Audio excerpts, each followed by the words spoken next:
I'll tell you a story about a time long past, here in Los Angeles, a city glittering beneath sunshine by day and glowing with lights at night. But remember, behind the lights and laughter, there are shadows, dark corners that hide secrets we wish never to uncover. When I was young, living near Echo Park, things felt different. The city was quieter then, more spacious, with streets less crowded and nights that seemed endlessly deep. Our neighborhood was friendly. Neighbors knew one another, and evenings were calm, filled with quiet conversations on porches beneath the fading sunlight. Yet, amidst this comforting familiarity, there was one place we all avoided: the Ashworth House. Standing tall at the end of our street, the Ashworth House was a relic of a different era. Built decades before, it was a grand Victorian mansion, its paint faded, chipped away by countless years of neglect. The tall windows were covered in ivy, and they seemed like blank eyes staring out at us, silently observing our every move. No one had set foot inside the Ashworth House for as long as anyone could remember. It was whispered that the original owners had disappeared mysteriously, leaving all their belongings untouched, as though expecting to return at any moment. Our parents warned us never to go near, and even brave souls stayed away, sensing that something was deeply wrong about the place. It was as if the house breathed with a life of its own, watching, waiting. Then, one early autumn evening, everything changed. A stranger arrived in our neighborhood, Edward Miles. He was a mysterious man, slender, tall, with pale skin that seemed untouched by sunlight. He appeared suddenly, quietly moving into the Ashworth house without any fanfare or explanation. Edward Miles rarely spoke, and when he did, it was in quiet murmurs, his eyes distant and cold, as if he were always looking beyond what the rest of us could see. Nobody knew where he came from, but there were whispers, stories of tragedy that followed him from town to town. At first, Edward was merely an odd curiosity.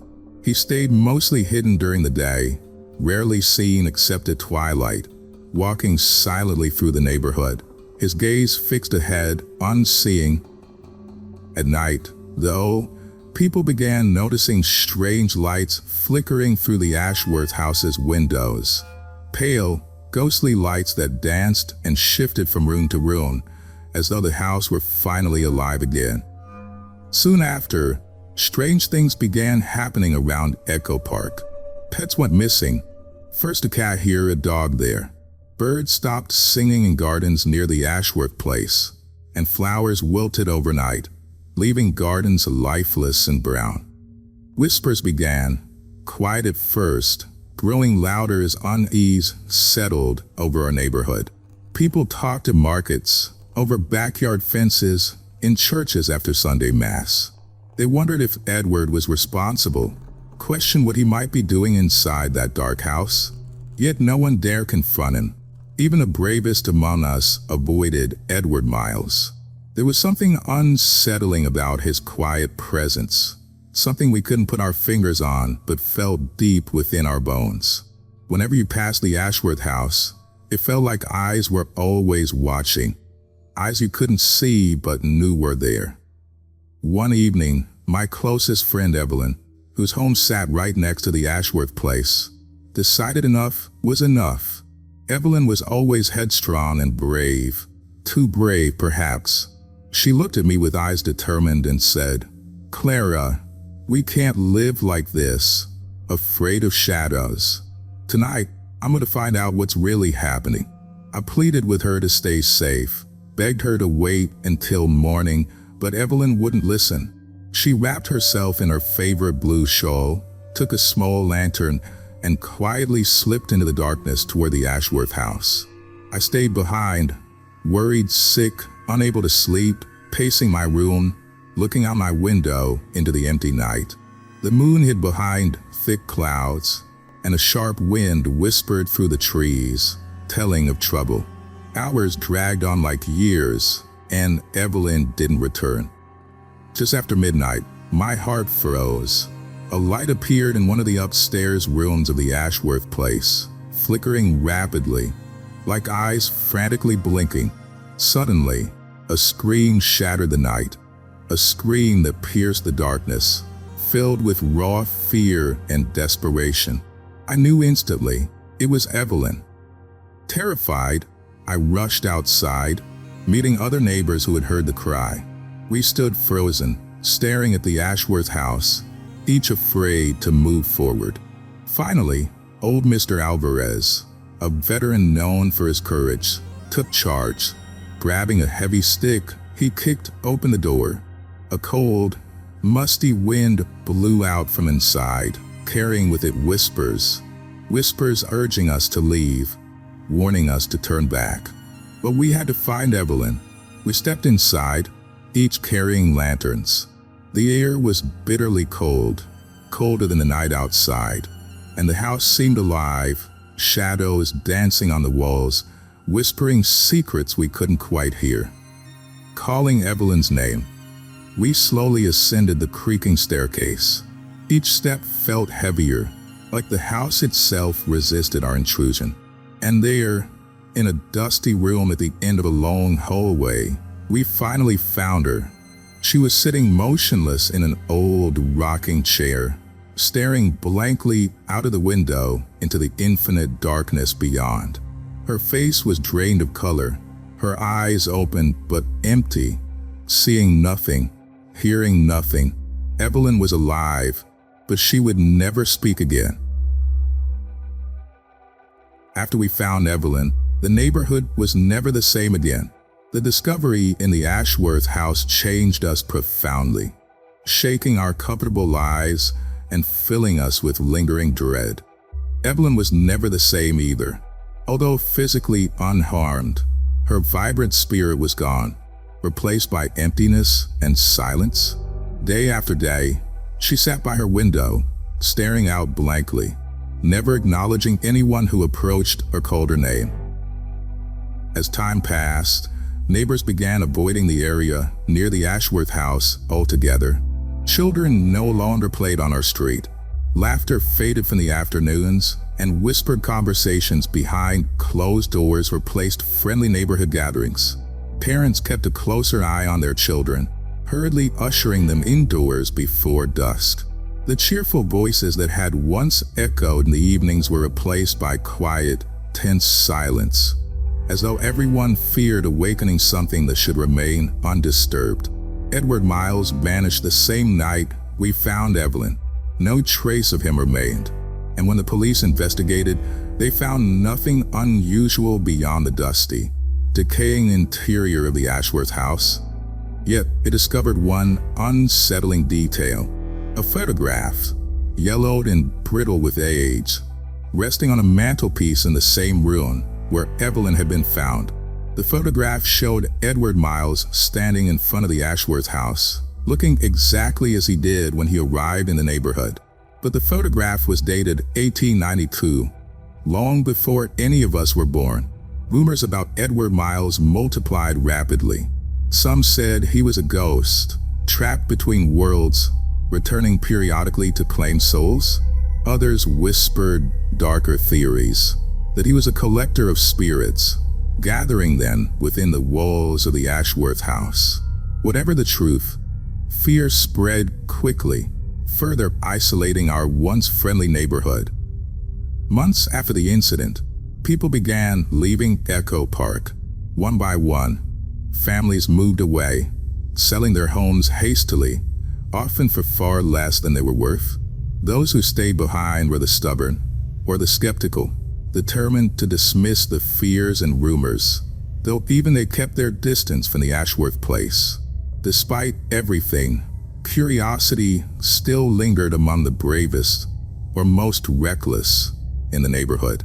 Some claimed they saw lights flickering again within the house, pale glimmers that moved slowly from room to room. Others swore they heard faint laughter drifting on the breeze, childlike giggles that froze their blood and sent them rushing indoors. Eventually, Even the bravest stopped walking near the house. A heavy iron fence was erected around it, and warning signs posted, sternly advising against trespassing. The city council spoke of demolishing the Ashworth house, yet plans always fell through, halted by paperwork or mysterious objections from people nobody recognized.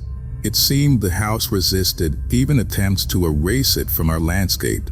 Life moved forward slowly, cautiously. Evelyn grew older, cared for by family members who hoped desperately for improvement.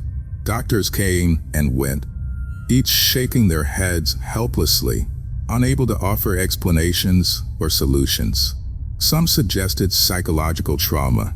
Others spoke quietly about supernatural influences. Either way, Evelyn remained silent, lost in her distant gaze, unreachable and unchanged. In those unsettling days, even small sounds became alarming. A door creaking open in the night, a branch scraping against a window pane. Each tiny noise carried with it a heavy, unseen dread. Parents tucked children tightly into beds, checking closets and locking windows, never voicing their own fears aloud, but revealing them through their cautious actions. During this time, I became closer with Evelyn's younger sister, Margaret, who desperately sought answers. Margaret and I often spent evenings talking softly by candlelight, trying to piece together what Evelyn might have encountered. Margaret remembered Evelyn speaking occasionally about dreams before she went silent. Dreams of wandering empty holes, of faces she didn't recognize, whispering names she didn't understand. Determined to understand, Margaret began researching the history of the Ashworth house, spending hours in city archives, poring over faded newspapers and historical records. Gradually, a story emerged, one even darker than we had imagined. The original Ashworth family had indeed vanished mysteriously. Over 50 years earlier, never found, never explained, but they weren't the only ones. Over the decades, several residents who moved into the house afterward disappeared under similar mysterious circumstances. Each disappearance was recorded briefly, quietly, as if the city preferred not to acknowledge the pattern. Margaret's findings chilled us. It was as though the house itself claimed lives, consuming spirits and leaving behind only silence. Each resident had come from elsewhere, each vanished suddenly, each forgotten quickly by a community unwilling or unable to confront the truth. Our conversations became hushed, fearful whispers. Margaret and I knew we risked attracting whatever dark force lived within the Ashworth house. Yet we were determined to protect Evelyn, to break whatever hold it had on her. Late one evening, as Margaret and I sat together, poring over notes and maps, we heard Evelyn stir upstairs. Surprised, we hurried to her room and found her standing by the window, staring out toward the Ashworth house. It was the first movement Evelyn had made in months. Her hand pressed against the window pane, her face illuminated faintly by moonlight, her lips moving slowly, forming words we could barely understand. Listening closely, we realized Evelyn was softly repeating a single phrase over and over. "They're coming back. They're coming back." A shiver ran through us both as we followed her gaze. The lights in the Ashworth house had returned, softly flickering, moving silently behind those darkened windows.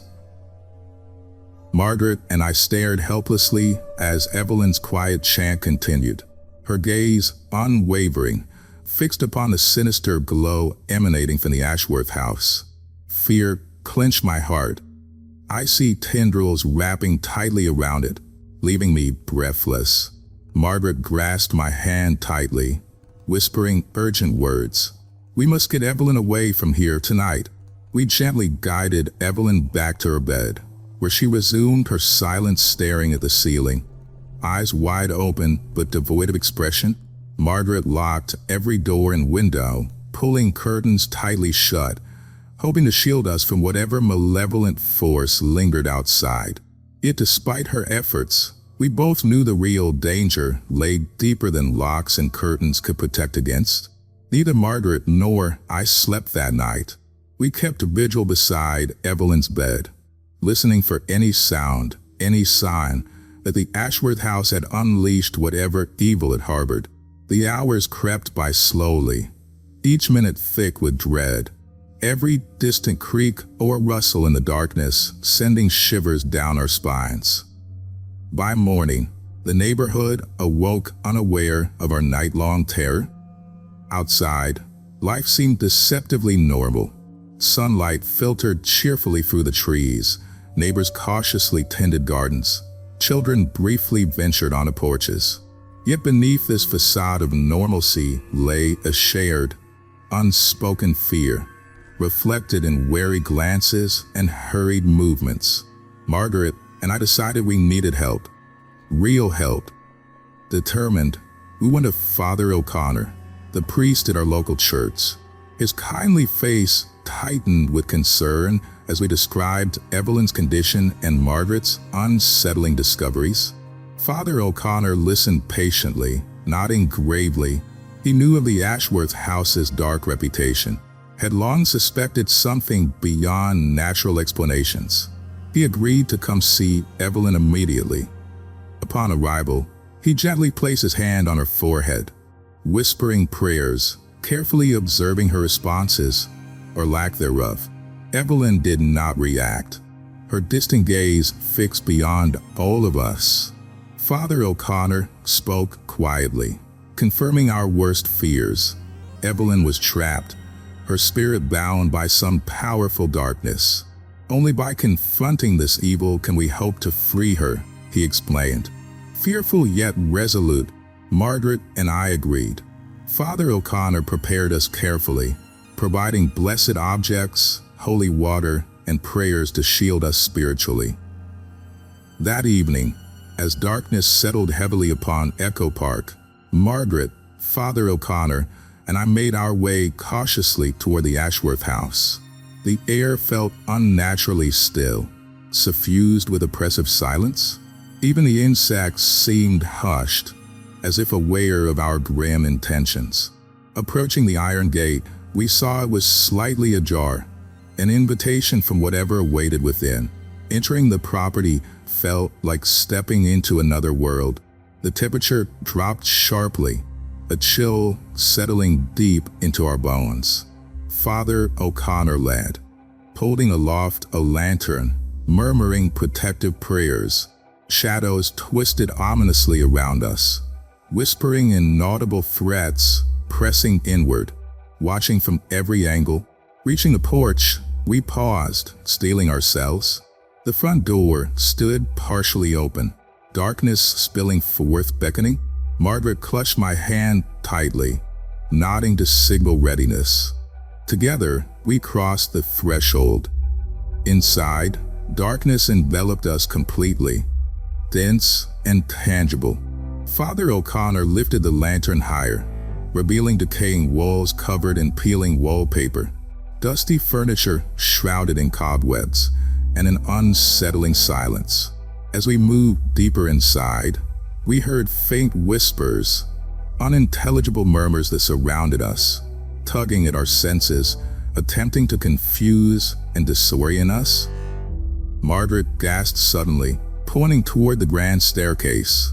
A dim glow emanated from above, pulsing gently, rhythmically, as if mimicking a heartbeat. Swallowing fear, we ascended carefully, each step creaking ominously beneath our weight. At the top, the glow intensified, spilling from beneath a closed door at the end of the hallway. Approaching cautiously, Father O'Connor opened it slowly, revealing a room bathed in pale, spectral light.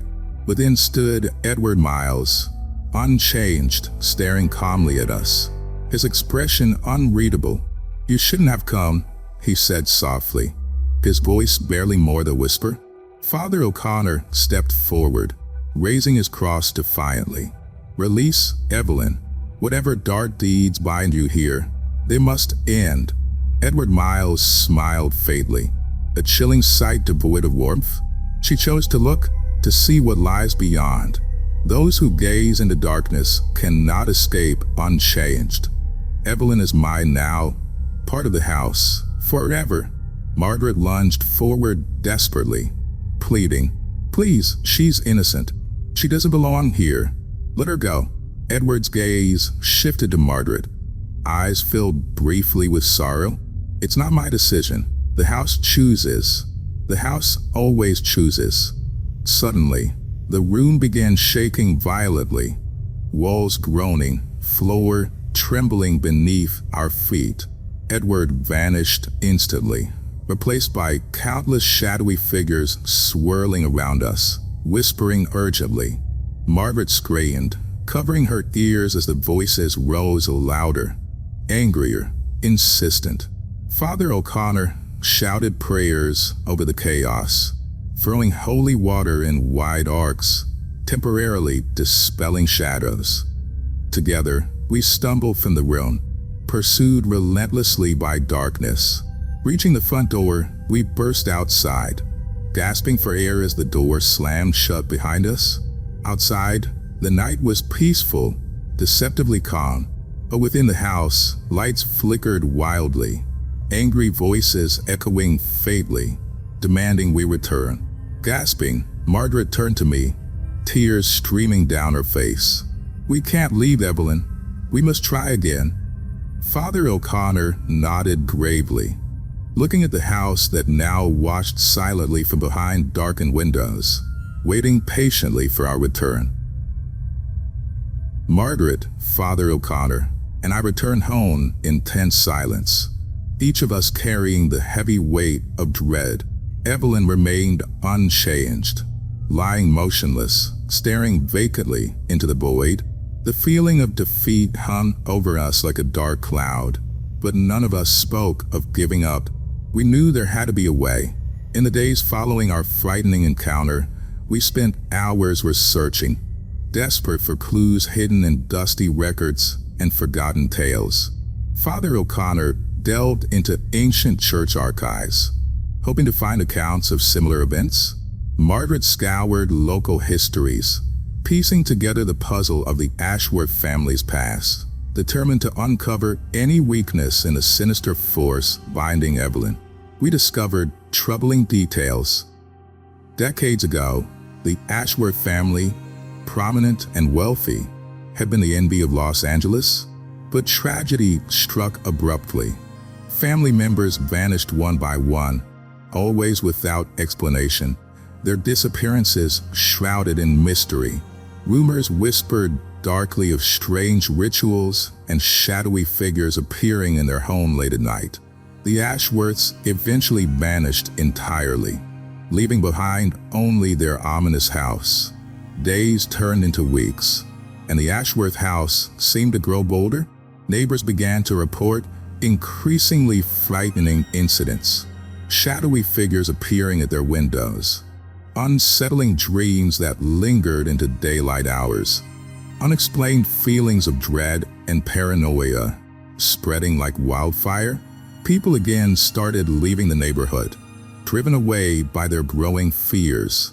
Determined to end the nightmare, Father O'Connor gathered several other priests, experts in spiritual disturbances, hoping their combined strength might finally overcome the darkness. A plan was made. They would enter the house at midnight, the hour when supernatural energies were strongest, to confront and expel whatever malevolence lay within. The evening arrived, heavy and oppressive.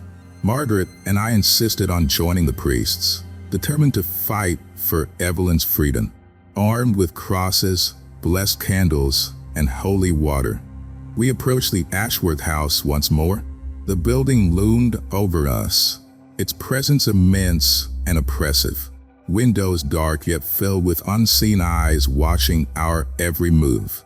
We stepped inside cautiously, instantly enveloped by the familiar, dreadful cold. Darkness swirled thickly around us, shadows shifting in corners, watching with sinister intent. Father O'Connor led, chanting prayers softly, his voice echoing faintly within the walls. The other priests joined in, their combined prayers forming a barrier of protection as we moved deeper into the heart of the house. Ascending the stairs again, each step felt heavier, as if the house itself resisted our presence. At the top of the staircase, a door creaked open slowly, inviting us into the room glowing ominously ahead. We entered hesitantly, our breath shallow, hearts pounding relentlessly. Inside, Edward Miles awaited us again, his calm demeanor unchanged. Beside him stood Evelyn, her eyes still blank, face expressionless. Unaware of our presence, Margaret sobbed quietly, reaching toward her sister, her voice breaking with desperation. "Please, Evelyn, come back to us. We need you." Edward shook his head gently, sadness flickering briefly in his eyes. "She can't hear you. The house has claimed her spirit. She belongs here now." Father O'Connor stepped forward boldly, confronting Edward with determined courage. "This house feeds on despair and fear. Edward, we've come to end this. You must release her. Release all those you've trapped here." Edward smiled faintly, yet sadly. "If only were that simple. I too was claimed long ago. I remain bound here, just as Evelyn is now. But you might still save her, if you're willing to pay the price." Margaret didn't hesitate. "Whatever it takes, we'll do it." Edward's eyes darkened solemnly. "Someone must willingly take her place, remain bound here forever." Releasing her spirit, Margaret stepped forward immediately, determination etched across her face. "Pygmy, let Evelyn go." Horror filled me instantly. I grabbed Margaret's arm, pleading, "No, Margaret, there has to be another way." Margaret turned, her eyes filled with love and sorrow. "Clara, we must free her. She's suffered enough." Father O'Connor intervened, his voice strong yet gentle. "Wait, perhaps there's another way. If Edward is bound unwillingly, perhaps freeing him will disrupt the hold this house has on Evelyn." Edward's eyes widened slightly, surprise mingled with hope. "No one has ever considered freeing me before." Father O'Connor raised his voice, rallying the priests around him. Their prayers intensified, chanting growing louder, powerful and resonant. The room shook violently, walls trembling, as shadowy figures appeared again, swirling aggressively around us, whispering angrily, desperately clinging to their captured souls. Edward Miles closed his eyes, his form flickering uncertainly between solid and shadow, whispering urgently, "Continue, please. Set me free." Our prayers reached a fevered pitch, candles flaring brilliantly, illuminating every corner. Shadows recoiled in fear, their whispers turning into cries of anguish. With a final, forceful prayer, Father O'Connor sprinkled holy water over Edward. Edward's form shivered, dissolving in a brilliant white light.